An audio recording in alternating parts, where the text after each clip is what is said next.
Magandang gabi po, mayong gabi sa inyong tanan. Si Del Tupas po, kasama si... Andrea Endicio, of course, at your service mga kaliga. Talagang napakainit ng pagtanggap ng mga Cebuano dito sa Mpbl. Ano, partner? Yes, two games nung isang araw in the Hoops Dome.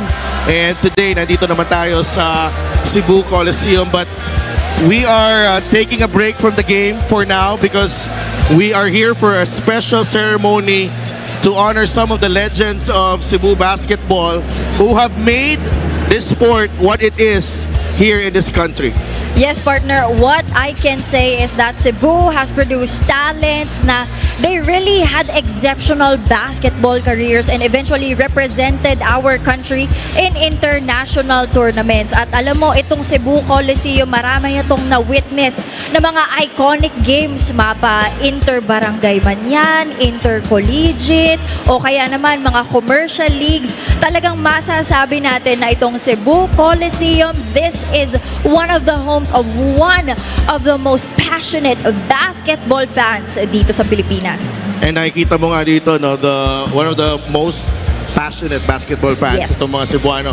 Ay, naalala ko nga dito, Andrea, many years ago, I watched the game here, nasa taas ako, napakaraming tao, unbelievable atmosphere. It was an NBA game, so which brings us to this Mpbl. Yun talaga kasi yung birth ng regional basketball. So ngayon, andito tayo sa Mpbl and may team din ng Cebu. And dati may team din sila. So ngayon, eto nga, we will be honoring some of the greats from Cebu. And they are, hindi lang dito icon sa Cebu itong mga players na to, but in Philippine basketball in general. So let's get this ceremony going. Let's go to Richard Tampos. At this point, let's call on the Mpbl VIPs who are also the legends themselves. Our security head, the Destroyer, Rudy Distrito. Operations head, Coach Saldi Rialubit. And our beloved Commissioner, Emerson Oreta.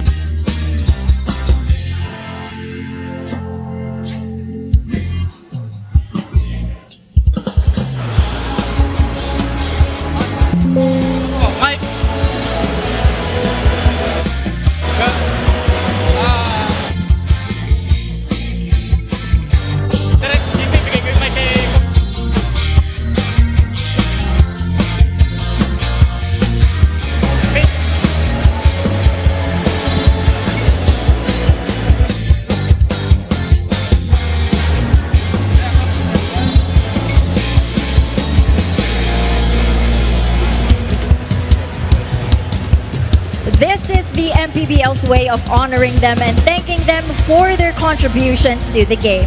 They may be many years removed from their playing careers, well, except one of them, pero tinaguyod nila ang regional basketball na isa sa mga inspirasyon ni Mpbl founder and chairman Manny Pacquiao para buuin ang Mpbl noong 2018. So without further ado, we'd like to introduce our Cebu legends. Bonel Balingit.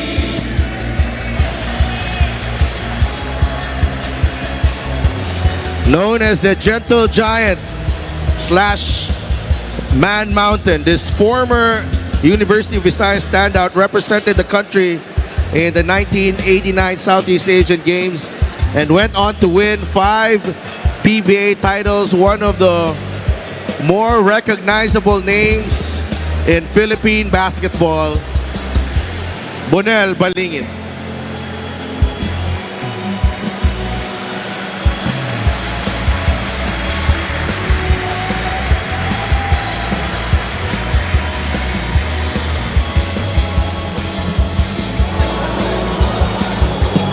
Elmer Boy Cabahug.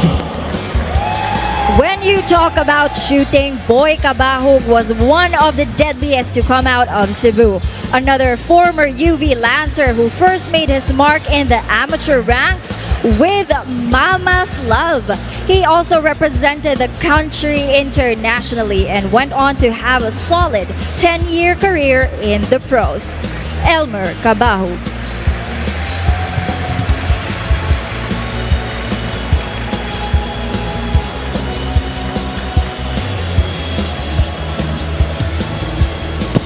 Peter Naron.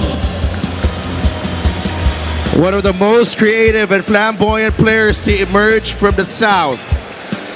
The lefty wing thrived in the open court, splitting defenses and finishing in style. This former UV Lancer began his career with El Rancho in the Cebu Commercial League before reaching the pros. Peter Naron.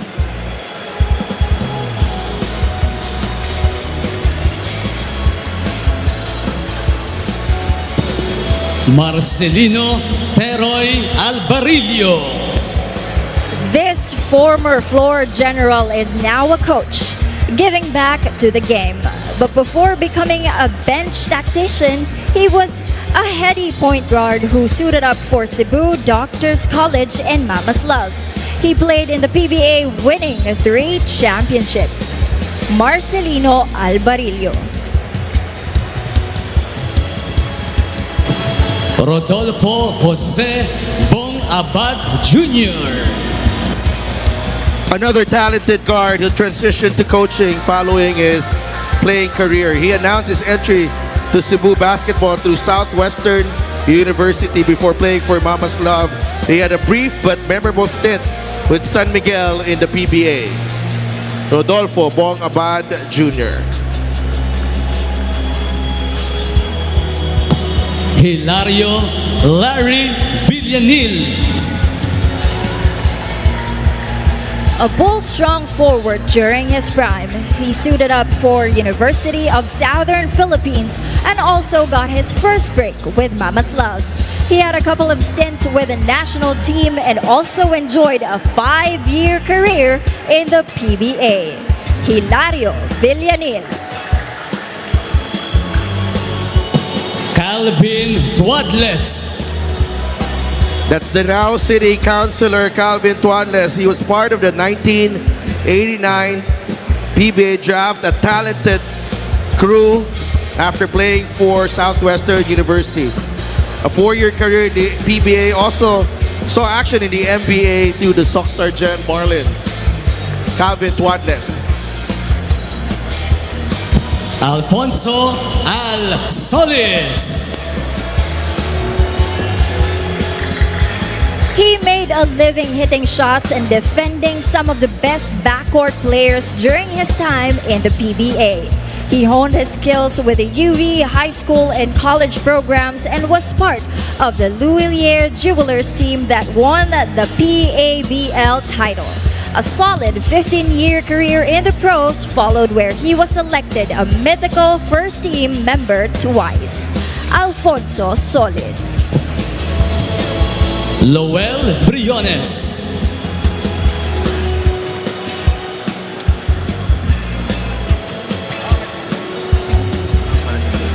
Another UV baby Green Lancer and UV Green Lancer. Briones had a knack of making tough shots and looked like he was dancing to his own beat while he was on the court. Truly, this former PBL Mythical 5 member is one of the most exciting players to come out of Cebu. Lowell Briones. Alejandro Jojo Lim. A reliable wingman and solid defensive player, he played for the UV Green Lancers. He had the tough task of defending imports in the PBA while hitting the occasional mid-range jumper with deadly precision. Alexandro Lim.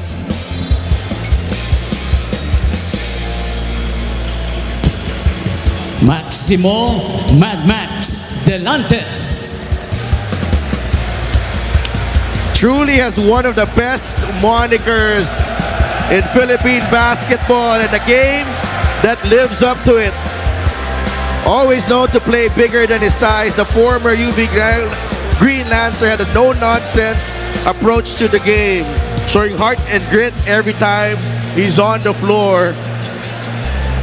Mad Max Delantes.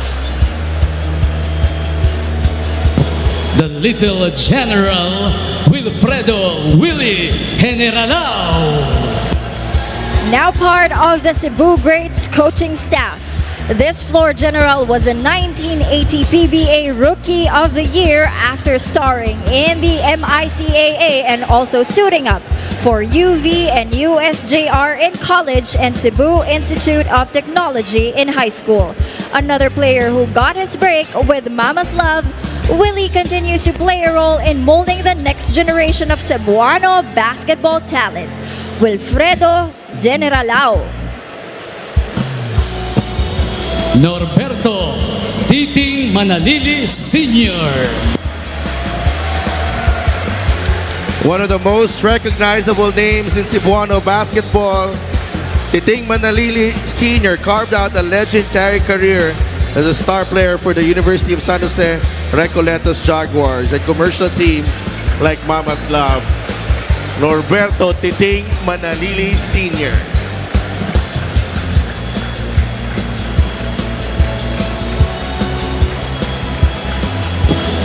Rogelio Roger Yap Jr. This former USJR Jaguar put together a decorated pro career that saw him win multiple championships and numerous mythical 5 selections in the PBA. Known for his hard-nosed defense and ability to deliver in crunch time, Yap was among the country's elite guards for more than a decade. Rogelio Yap Jr. The Hitman Junti Valenzuela. Born and raised in Bogo, Cebu, Junti Valenzuela played for Salazar College of Science and Institute of Technology before making his way to the PBA, where he won 4 titles in a 10-year career. He was also an all-defensive team selection. Now part of the Cebu Greats Brain Trust, Valenzuela is also a champion coach in the CISAFI with the University of San Carlos in 2015.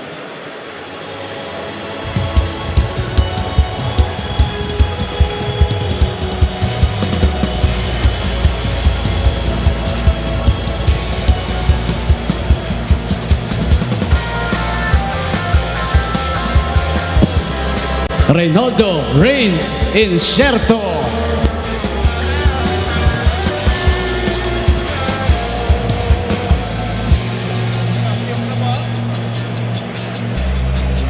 Before he was known as the pioneer point guard of the Pepsi franchise in the pros, Incierto starred for Cebu Central Colleges and El Rancho in the commercial league here in Cebu. A cerebral guard, Incierto was also a PBL champion in 1987. Reynaldo Incierto.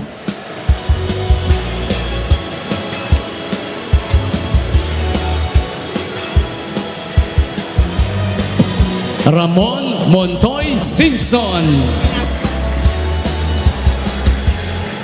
He starred for Cebu Central Colleges before playing at Lulier, the PABL. Known for his mid-range accuracy, Singson actually played the point for most of his career. One of the finest guards to come out of Cebu, Ramon Montoy Singson.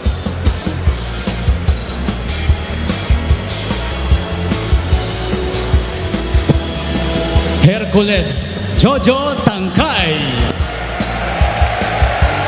True to his name, Hercules Tangkay was almost always one of the strongest players on the floor, but had the finesse and the savvy to score in a variety of ways. He sparkled with a Southwestern University in college before breaking through with Walcott in the PBL and later in the pros. The only awardee tonight that has played in the Mpbl when he suited up for Basilan in the 2018-2019 season, Hercules Tangkay. Oscar Rocha. Oscar Rocha was one of the known PBA enforcers, a 3-time champion and a former SWU Cobra, a former UV Lancer. He is a PBA pioneer, Oscar Rocha.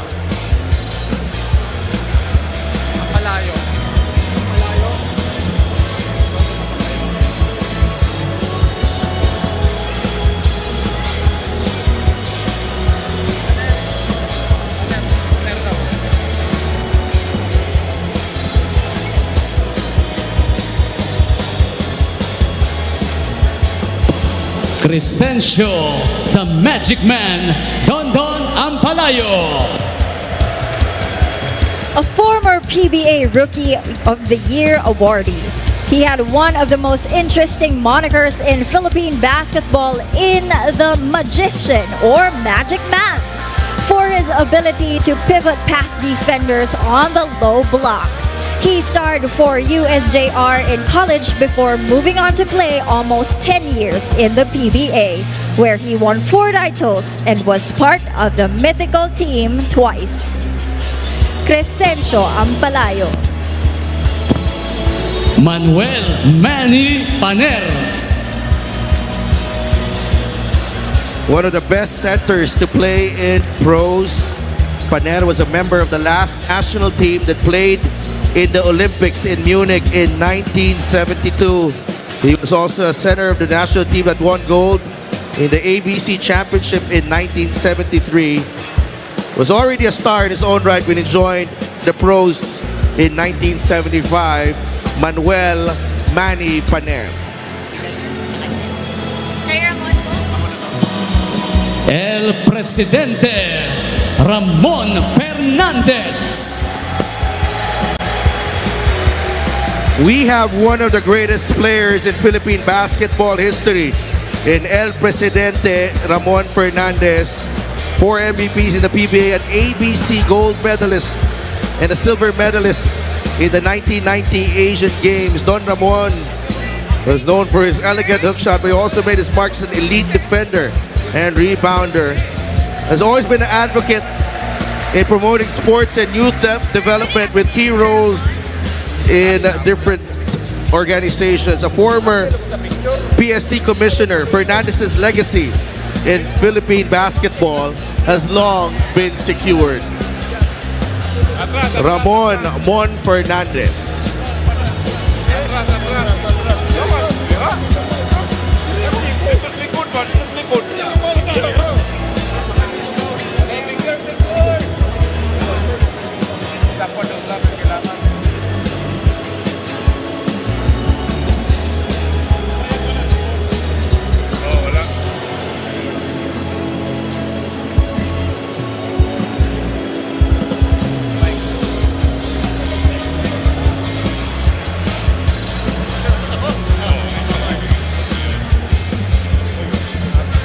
Mayong gabi kanatong tanan. Una sa tanan, gusto lang ko magpasalamat uban sa akong mga former teammates, ang mga kontra, mga kasikhanay na ko sa una. Doon na ba'y nabungi ninyo? Wala man, no? But anyway, pasalamat mi ni Senator Manny Pacquiao, kang Commissioner Emer Ureta, of course, si Saldi, kami teammate mi ani sa, never mind, sa tuiga to, no? Karaang panahon pa. Of course, si Rodi Distrito, no? O sa tanang mga kauban ako, ubang officers, si Willie Manoy Hiniralaw, Manoy ninako sa Tanduay mi, no? So, malipayon kay mi, labi na ako, nga finally, nakabalik ko after so many years. Katapusan ako din nagduwa pa man tingay ko, no? So kadaghanan ninyo din mura mag inyo pang papa og lolo tingali nakatanaw na mo. No, tinuod no. So may na lang nakasuroy ko og balik, makapagpasalamat ninyo sa ngalan sa akong ubang kauban sa pagsuporta ninyo sa Philippine basketball, labi na sa mga nanuwa din sa Cebu. Mayong gabi kaninyong tanan. Salamat sa pag-anhin ninyo. Atap na po. Picture na lang. Atap na lang. Atap.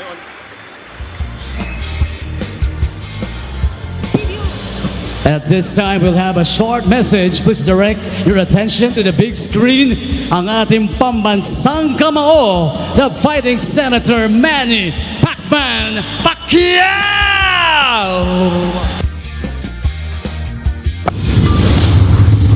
Hello, mayong gabi sa atong tanan. Magandang gabi po sa ating lahat. Sa lahat ng mga nanonood ngayon dyan sa Coliseum, dyan sa Cebu. Maraming salamat po sa inyong suporta, lalong-lalo na sa ating mga legends of basketball na nandyan nagkatipon-tipon. Marami pong salamat sa inyong walang sawang pagsuporta ng sa Mpbl. At salamat sa Cebu team sa pagbabalik. Nais kong pasalamatan ng lahat ng mga tao na dumalo at nakasuporta sa Mpbl. Sayang nga lang po, wala po ako dyan sa Cebu ngayon, but siguro sa mga susunod pong mga game, hindi man ito ang huli, marami pong mga games ang magaganap dyan sa Cebu. So I hope na maka-attend ako sa mga games pa ng ibang mga games pa ng Cebu team. So congratulations to all of you and salamat sa ating mga fans na nandun ngayon. Mayong gabi sa atong tanan. Salamat po ulit sa tanan ng mga legends of basketball na nagkatipon-tipon karon diha sa Cebu. So salamat sa atong mga staff sa Mpbl sa inyong padayon nga pagpaningkamot para makahatag og maayong liga sa atong mga kaigsuonan, makapagbigay ng magandang liga sa ating mga kababayan. So maraming salamat po sa inyong lahat. Kami po ay walang sawang nagpapasalamat sa ngalan ng Mpbl family. Kami po ay walang taos puso nagpapasalamat sa inyo lahat sa walang pagsawang pagsuporta. Congratulations to all of you and sa lahat ng staff, mga audience na nandiyan ngayon. Marami pong salamat sa inyong lahat. Once again, congratulations to our basketball greats and thank you for inspiring generations of Filipino basketball fans. Let's give them another big round of applause. Come on!